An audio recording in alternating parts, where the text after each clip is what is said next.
नमस्कार दोस्तों, आज एक और पारिवारिक कहानी में मैं आपका स्वागत करती हूँ। आज की कहानी है ससुर को धोखा देने वाले के साथ बहू ने ऐसा क्या किया कि उसके होश ठिकाने लग गए। बिटिया, अब ये तेरे पिता हैं, तन मन से इनकी सेवा करना। ध्यान रखना कि तेरे इस बाप की पगड़ी पर दाग न लगे। चमन लाल ने गजाधर की ओर इशारा करते हुए भरे गले से कहा। बाबा, बंसरी अपने पिता के गले लगकर रो पड़ी। पिता ने उसके सर पर हाथ रख उसे विदा किया। माँ के गले लग वो रोती रही। मुश्किल से उसकी भाभी सुमित्रा ने उसे संभाला। भैया महेंद्र ने उसे गोद में उठाकर डोली में बिठाया तो वो भाई का हाथ छोड़ने को तैयार नहीं थी। महेंद्र भी उसे गले लगाकर रोने लगा। तो क्या घराती और क्या बाराती, सभी की आंखों में आंसू थे। भैया, मुझे भूल मत जाना। पगली, तू तो मेरी रानी बहन है, मैं जल्दी आऊँगा ना तुझे लेने। फिर वो बंसरी के पति सावन की ओर मुड़ा और हाथ जोड़कर बोला, मेरी बहन बहुत मासूम है, अब आप ही उसके लिए सब कुछ है, उसका ध्यान रखिएगा। आप चिंता मत कीजिए, अब हमें आज्ञा दीजिए, सावन ने कहा। महेंद्र फिर बंसरी के ससुराल वालों को हाथ जोड़कर बोला, ब्याह में आप सबके मान सम्मान में कोई कमी रह गई हो तो क्षमा कर दीजिएगा। नहीं नहीं बेटा, सब कुछ अच्छा था, चिंता मत करो। बंसरी के ससुर गजाधर ने महेंद्र के कंधे पर हाथ रख कर कहा।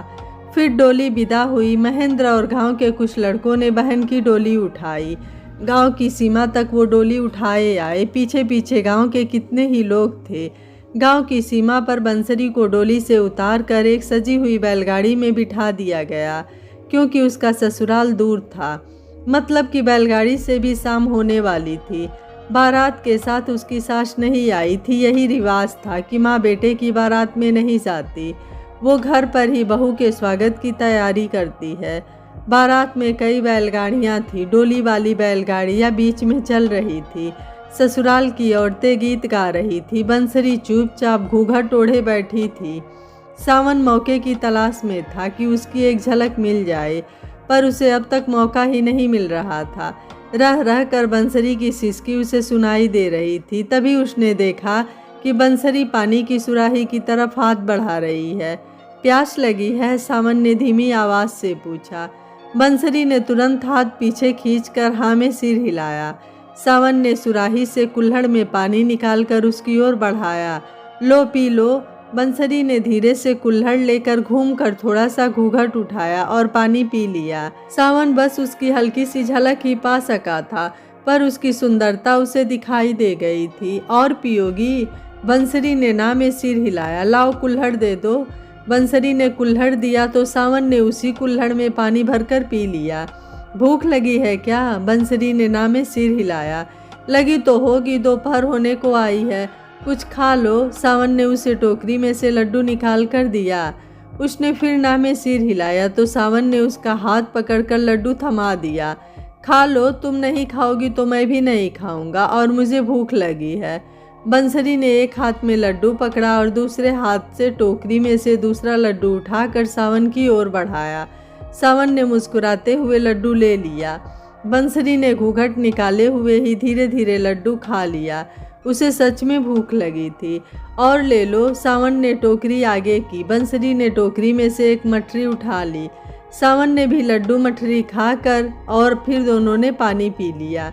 दोपहर जब गहरा गई तो बैलगाड़ियाँ शिव जी के मंदिर पहुंची। सावन के पिता ने बारातियों के लिए यहाँ भोजन का इंतजाम पहले से ही करवाया हुआ था। कुछ औरतें बंसरी को अपने साथ ले गईं। पास ही जंगल था। लघु शंका से निपटकर सबने मंदिर के पास बने तालाब में मुंह हाथ धोया। मंदिर में सावन और बंसरी से भोग लगवाया गया। दर्शन कर सबने भोजन किया। औरतों ने बंसरी को जबरदस्ती खाना खिलाया। थोड़ी देर चहलकदमी के बाद सब बैलगाड़ी में आ बैठे। एकांत मिलते ही सावन ने पूछा, खाना अच्छे से खाया ना? हाँ। और आपने? बंसरी ने धीरे से पूछा। मैंने भी खा लिया। थोड़ी देर दोनों में चुप्पी छाई रही। बंसरी की पलकें झपक रही थी। थोड़ी देर में उसने साथ में पड़े बड़े से थैले में खुद को टिका लिया। कुछ ही देर में उसे नींद आ गई। नींद में उसने करवट ली तो घूंघट हट गया। मासूम सा सुंदर चेहरा देखते ही सावन की धड़कनें बढ़ गईं। वो देर तक उसका चेहरा देखता रहा। तभी एक झटका लगने से बंसरी हड़बड़ा कर उठ गई। सावन पर नजर पड़ते ही उसने शर्मा कर जल्दी से घूंघट निकाल लिया तो सावन हंस दिया। सूरज ढलने को तो था, तब जाकर वो सब गांव पहुंचे। पंडित जी से पूछा गया तो उन्होंने बंसरी को दूसरी सुबह ससुराल में प्रवेश करने का मुहूर्त निकाला। बंसरी को गांव के बाहर पंडित जी के घर पर ही रुकना पड़ा। भोजन का प्रबंध भी मंदिर में किया गया। बंसरी को भीतर कमरे में और सावन को मंदिर के प्रांगण में रात गुजारनी पड़ी। दूसरे दिन सुबह बंसरी को तैयार किया गया। गीत गाती औरतों के घेरे में सावन और बंसरी को घर तक ले जाया गया। बंसरी की सास निर्मला देवी ने बहू का स्वागत बड़ी खुशी से किया। सावन और बंसरी को जलपान करवा कर कुछ और रस्में पूरी की गई। उसके बाद मुँह दिखाई की रस्म देर तक चली। औरतों के मजाक भी चलते रहे। जब निर्मला देवी बहू का घूंघट उठाने लगी तो औरतों ने रोका। पहले नेक बताओ, क्या दे रही हो बहू को? घर की चाबी, अब घर बहू के हवाले। निर्मला देवी ने चाबियां प्यार से बंसरी को थमा दी। अभी तो बच्ची है, इतनी बड़ी जिम्मेदारी सौंप रही हो, एक बुजुर्ग ने कहा। मैं हूं ना इसके साथ, अकेले थोड़ी ही है, निर्मला देवी ने कहा। सबने मुंह दिखाई में कोई ना कोई सौगात दी। फिर जब गजाधर ने बहू का मुंह देखा तो सबने फिर से नेक पूछा, ये बहू नहीं बेटी है हमारी, मैं इसे घूंघट से मुक्त करता हूँ। क्या? सब हैरान हो गए। हाँ, ये वैसे ही रहेगी जैसे अपने पिता के घर रहती थी। निर्मला देवी का चेहरा चमक उठा। अपने पति पर गर्व हुआ उन्हें। ये सही कह रहे हैं, ये तो बेटी है हमारी। निर्मला देवी ने बंसरी के सर पर हाथ रखा तो वो उनसे लिपट कर रो पड़ी। उसे इतने प्यार की अपेक्षा नहीं थी। उसने तो सहेलियों से ससुराल के बारे में जाने क्या क्या सुन रखा था। दोपहर के बाद निर्मला देवी ने उसे अपने कमरे में सुला दिया। फिर जब निर्मला देवी ने उसे उठाया तो शाम हो चुकी थी। बस मुंह हाथ धो लो, चाय पीती हो? जी, उसने हाँ में सिर हिलाया। इन मुँहे अंग्रेजों ने हम लोगों को भी चाय की लत लगवा दी। मैं भी तो 2 बार चाय पी ही लेती हूँ। तुम मुंह हाथ धो लो, मैं आती हूँ। उसने फिर सर हिला दिया। धीरे धीरे सभी मेहमान विदा हो गए। निर्मला देवी और ससुर गजाधर और सावन के प्यार ने बंसरी की ससुराल को उसके लिए मायका ही बना दिया। घर में बस 4 ही लोग तो थे। घर कोई महल तो नहीं था पर अच्छा खासा था। घर में 6 कमरे थे जिनमें से एक में अनाज रखा जाता था। आंगन बहुत बड़ा था। हाँ, ज़मीनें बहुत थी और इनमें खेती की जाती थी जिनमें मजदूर काम करते थे। गजाधर के पास कोई कमी नहीं थी पर वह ज़मीन से जुड़े हुए व्यक्ति थे। अहंकार तो छू कर भी नहीं गया था। नई सोच को अपनाने में गुरेज ना करते थे, इसलिए सादे से घर में रहते थे। उनका मानना था कि जीवन में जितना कम से काम चले उतने में चलाओ। दान पुण्य करने में कभी पीछे नहीं रहते। कोई मदद मांगने आ जाता तो खाली हाथ ना जाता। बंसरी को उनमें अपने बाबा की ही झलक दिखाई देती। वो उन्हें बाबा ही कहने लगी थी। सावन तो उसका पति कम और दोस्त ज़्यादा था। कुछ ही दिन बीते थे कि शाम को मुंशी जी गजाधर के पास बैठे उन्हें हिसाब दे रहे थे। बंसरी चाय नाश्ता लेकर गई तो वहीं बैठ गई। मुंशी जी मजदूरों को दी जाने वाली दिहाड़ी का हिसाब दे रहे थे। बंसरी को बहुत खुशी हुई कि बाबा मजदूरों का बहुत ध्यान रखते हैं, पर कुछ तो था जो उसे खटक रहा था। कुछ दिन बाद उसने सावन से कहा कि वो खेत देखना चाहती है। माँ और बाबा से आज्ञा लेकर वो दोनों एक दिन सुबह ही खेतों पर जा पहुँचे। मजदूर अपने कामों में लगे थे। बंसरी वहाँ काम करती कुछ औरतों के पास बैठ गई। छोटी मालकिन को अपने बीच देख वो सभी खुश थीं। आसमान पर काले बादल छाए थे। फिर बरसात भी होने लगी। बंसरी खेतों के एक और बनी घास फूस के खुले झोपड़े में आ गई, पर जिनकी पीठ पर बच्चे बंधे थे वो भी लगातार काम कर रही थी।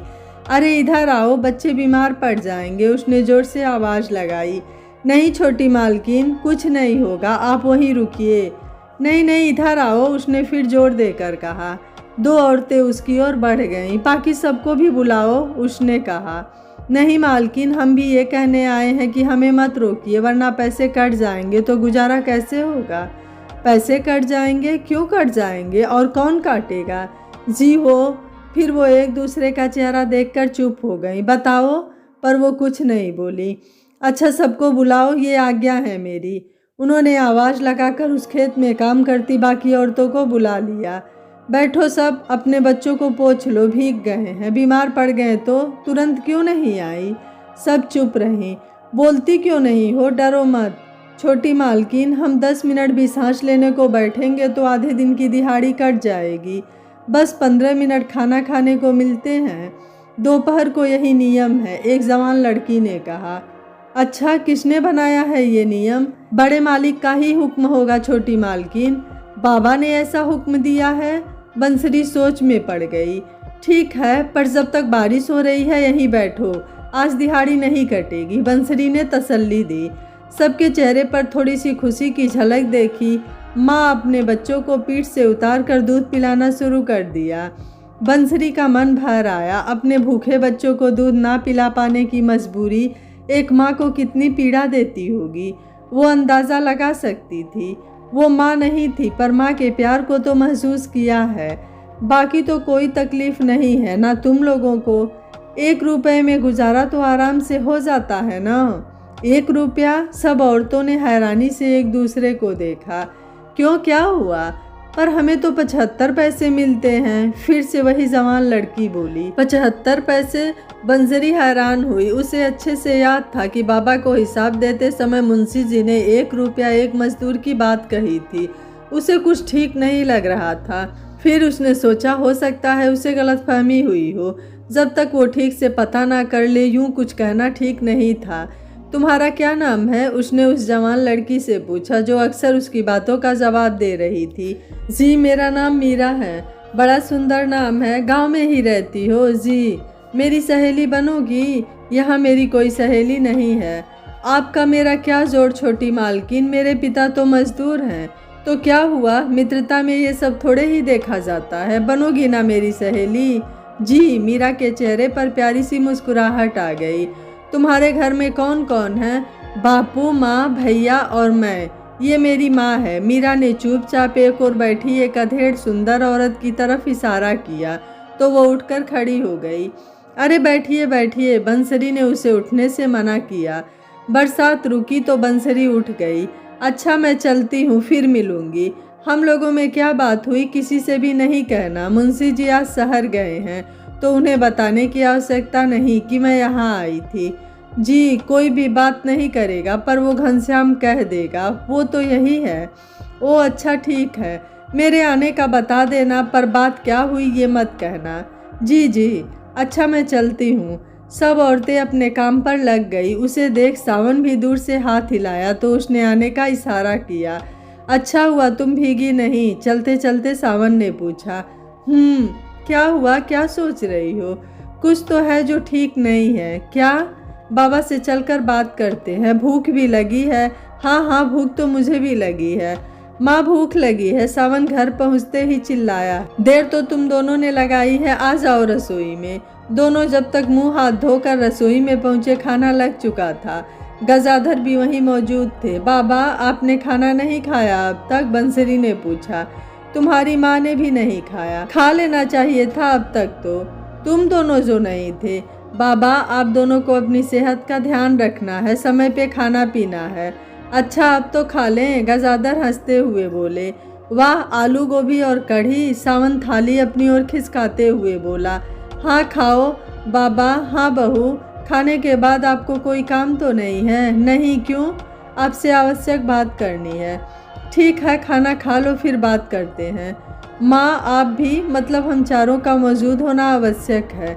ऐसी क्या बात है बहू? पहले खाना खाओ, सब जो होगा बहू बता देगी, गजाधर ने कहा। अब बताओ बहू, निर्मला देवी ने दीवान पर बैठकर पैर फैलाते हुए कहा। बंसरी ने पूरा घटनाक्रम विस्तार से बताया। बात खत्म होने तक सब चुप रहे। जैसे ही सब चुप हुए सावन बोल उठा। ये तो बहुत गलत बात है बाबा, मुंशी जी को सख्ती से पूछिए। नहीं, ऐसे नहीं, वो मजदूरों पर ही इल्ज़ाम लगा सकते हैं कि वही झूठ बोल रहे हैं। कोई और रास्ता निकालना होगा। और कौन सा रास्ता? गजाधर ने पूछा। थोड़ी देर सोचने के बाद वो धीरे धीरे कुछ बोलने लगी। ठीक है, ऐसा ही करना होगा। क्यों बाबा? बहू ने ठीक ही कहा है। तुम मुंशी जी को कहो कि उनके परिवार सहित कल रात्रि के भोजन का न्योता है। सुबह ही कह दूंगा बाबा, सावन ने कहा। अगले दिन बंसरी ने सुबह मीरा को बुलाकर उससे कुछ बात की। मीरा के जाने के बाद बंसरी अपनी दिनचर्या में व्यस्त हो गई। शाम होते ही उसने रात्रि भोजन की तैयारी कर ली। मुंशी जी अपनी पत्नी यमुना, बेटे शंकर और बेटी गंगा के साथ आ गए। बंसरी और सावन ने आगे बढ़कर उनका स्वागत किया। मुंशी रंगनाथ जी परेशान थे कि ये क्या हो रहा है। इतना मान सम्मान तो उन्हें अपनी ससुराल में भी ना मिला था। जब बंसरी और सावन ने उनके और उनकी पत्नी के पांव छुए तो वो और भी हैरान हो गए। सिवाय आशीर्वाद देने के उनके मुंह से एक शब्द भी नहीं निकला। आइए आइए मुंशी जी, गजाधर जी ने उन्हें बैठने का इशारा किया। मुंशी जी के बच्चों ने गजाधर और निर्मला देवी के पांव छुए और सब बैठ गए। तभी मीरा भी आ गई। उसे देख मुंशी जी कुछ परेशान हो गए, पर मीरा ने हाथ जोड़कर उन्हें नमस्ते किया। ये मीरा है बाबा, मैंने ही आज इसे मदद के लिए बुलाया है। अच्छा अच्छा। मीरा ने उनके पांव छुए तो उन्होंने उसके सर पर हाथ रखा। बंसरी और मीरा ने मिलकर भोजन परोसा। इस सब की क्या आवश्यकता थी मालिक? मुंशी जी बोले। क्यों नहीं मुंशी जी, आप इतने समय से हमारी निस्वार्थ सेवा कर रहे हैं, मजदूरों की देखभाल भी करते हैं। क्यों मीरा बिटिया? जी मालिक, मुंशी जी बहुत ध्यान रखते हैं हम सब का। इनके साए में सुरक्षित महसूस करते हैं हम सब। मीरा ने तुरंत जवाब दिया। मुंशी जी से तो ना निवाला निगल बन रहा था और ना उगले। कहीं किसी ने बता तो नहीं दिया कि मैं मजदूरों को 75 पैसे देता हूँ और हिसाब में 1 रुपया लिखता हूँ? नहीं नहीं, ऐसा नहीं हो सकता, वरना मालिक इतने प्रेम से भोजन पर थोड़े ही बुलाते। पर अगर किसी दिन पता चल गया तो? ये सोचकर उन्हें पसीने आने लगे। क्या हुआ मुंशी काका, आपकी तबीयत तो ठीक है? बंसरी ने झट से पानी का गिलास उठा कर दिया। हाय जी मालकिन, छोटी मालकिन, मैं ठीक हूँ। एक तो आप मुझे छोटी मालकिन मत कहा कीजिए, ऐसा कैसे हो सकता है? आप मुझे बहू रानी कहिए। आप मेरे पिता जैसे हैं मेरे लिए, है ना मीरा? जी। गंगा और मीरा की उम्र बराबर ही होगी शायद। अब ये भी तो आपकी बेटी ही हुई, तो सावन भी आपके बेटे जैसे हैं। इस रिश्ते से तो आपकी बहू ही हुई ना मैं? जी बहू रानी। मुंशी जी तो जैसे मारे आत्मग्लानि के ज़मीन में धंसे जा रहे थे। खाना खाइए मुंशी काका। सावन ने उनकी प्लेट में हलवा डाली। मुंशी जी का परिवार मालिक के घर में इतना सम्मान देखकर बहुत खुश था। मीरा, ये हलवा सबको परोसो बहन। सावन ने हलवे का बर्तन मीरा को पकड़ाया। मीरा सबको हलवा परोसने लगी। अच्छा मुंशी जी, मैं सोच रहा था कि कहते कहते गजाधर जी चुप हो गए। क्या मालिक? वैसे ये खुशखबरी है मुंशी काका, सावन बोले। कहिए ना मालिक। मुंशी जी बेचैन हो उठे। आपकी तनख्वाह में 30 रुपए की बढ़ोतरी कर दी गई है। धन्यवाद धन्यवाद मालिक। मुंशी जी के साथ साथ उनका परिवार भी बोल उठा था। पर मुंशी जी की धड़कनें बेकाबू थी। वो सोच रहे थे कि कहीं कुछ तो है जो वो समझ नहीं पा रहे। कहीं किसी मजदूर ने ऐसा नहीं हो सकता है। उन्होंने मीरा का चेहरा देखा जो सामान्य था। हाँ, एक बात और, अब से मजदूरों की भी दिहाड़ी बढ़ा दी गई है। बहुत महंगाई हो गई है। मीरा, ये खबर सबको दे देना कि अब से हर मजदूर, चाहे औरत हो या मर्द, उसकी दिहाड़ी 1.25 रुपया कर दी गई है। जी जी मालिक, बहुत बहुत धन्यवाद आपका। पहले तो हमें। हाँ हाँ, अब तो मालिक ने 1.25 रुपया कर दिया है। जाओ जाओ, जल्दी सबको बताओ, सब खुश हो जाएंगे। मुंशी जी ने मीरा की बात को काटते हुए तुरंत बीच में बोल पड़े, तो उनके परिवार को छोड़ सभी लोग मुस्कुरा दिए। मीरा ने सबको प्रणाम किया, बंसरी को मुस्कुराते हुए देखा और हिरडी सी छलांगे मारती भाग गई। बाबा। हाँ बहू। मुंशी काका के पास कितने काम होते हैं। सावन के साथ हाट भी जाना होता है। फसलें बेचने में भी ये सावन के साथ होते हैं। तो मजदूरों को दिहाड़ी मैं दे आया करूं। इसी बहाने थोड़ा घर से भी निकलना होगा और मुंशी काका पर से थोड़ा बोझ भी कम होगा। हाँ हाँ बहू, बिल्कुल। मुंशी जी तो घर के हैं, इन्हें भी थोड़ा आराम देना चाहिए। सच पूछो तो इनके बच्चों का भी ब्याह नहीं हुआ है, वरना मैं इनसे कहता कि घर पर बैठकर आराम करो। गजाधर ने कहते कहते मुंशी जी की ओर देखा, तो अब मुंशी जी सब समझ गए, पर कहते भी क्या, बस हाथ जोड़े सिर हिलाते रहे। और हाँ मुंशी काका, खाने का समय 1 घंटा करवा दीजिएगा। और अगर कोई मजदूर बीमार है और वो काम पर नहीं आ पा रहा तो उसको भी पूरी दिहाड़ी मिलेगी। ऐसे तो वो सब बहाने बनाने लगेंगे बहू रानी। नहीं बनाएंगे। चोर को घर की चाबी दे दो तो वो कभी चोरी नहीं करता, बल्कि जी जान से घर की देखभाल करता है, ऐसा मेरे बाबा कहते हैं। बहू सही कह रही है मुंशी जी, आप बस सावन के साथ रहिए, मजदूरों की दिहाड़ी बहू देख लेगी, गजाधर जी बोले। और हाँ बाबा, बीज खरीदने भी मैं ही चलूंगी आपके साथ। मायके में भी मैं भैया के साथ जाती थी, भैया ने मुझे अच्छे बीजों की पहचान भी करवा दी थी। ये तो अच्छी बात है। पिछले साल आमों की फसल कुछ अच्छी नहीं हुई थी, नुकसान हो गया था। क्यों मुंशी जी? जी जी मालिक, पर बहू रानी कैसे ये सब कर लेंगी? चिंता मत कीजिए काका, मीरा को साथ रखूंगी, वो 8वीं तक पढ़ी लिखी है, मेरा साथ दे देगी। जी। मुंशी जी का चेहरा उतर चुका था। वो समझ गए थे कि उन्हें उठाकर बाहर फेंकने की जगह उनके पर कतर दिए गए थे, पर कुछ नहीं कर सकते थे। नौकरी बची रही, इसी में गनीमत है। मुंशी जी और उनके परिवार के जाने के बाद गजाधर ने बंसरी के सर पर हाथ रखते हुए कहा, बहुत समझदार हो बहू, बिना मुंशी जी का अपमान किए और बिना उन्हें कुछ भला बुरा कहे तुमने मामला सुलझा दिया। उनका अपमान मेरी मंशा नहीं थी बाबा, मेरी मंशा मजदूरों को उनका पूरा हक दिलवाना था। मुंशी जी उन गरीबों के साथ अच्छा नहीं कर रहे थे जो ऐसा कर सकते हैं। वो बीजों की खरीदारी और हाट बाजार में भी बेईमानी कर सकते हैं, इसलिए वो सारे हक उनसे वापस लेने के लिए मैंने आपसे प्रार्थना की थी। सावन को पहले से ही उन पर शक था, किंतु मुंशी काका आपके इतने करीब थे कि सावन आपसे कुछ कह नहीं पाते थे और कोई सबूत भी नहीं था। फिर उस दिन एक सबूत मिला कि मजदूरों को उनकी दिहाड़ी पूरी नहीं मिलती। हमारे लिए बस इतना ही बहुत था। सही कह रही हो बहू, अपने घर की जिम्मेदारी हमारी अपनी होती है। यूं आंखें बंद कर किसी पर विश्वास करना भी अच्छा नहीं होता, निर्मला देवी बोली। माँ, मैं घर का काम करके ही जाया करूँगी, इसकी चिंता नहीं है मुझे बहू। खुशी ये है कि मुझे इतनी समझदार बहू मिली है। सावन बड़े प्यार और गर्व से बंसरी को देख रहा था। बंसरी ने उसे देखा तो वो शर्मा गई। इस बात को कई साल बीत गए। बंसरी अब एक बेटी और एक बेटे की माँ बन चुकी है।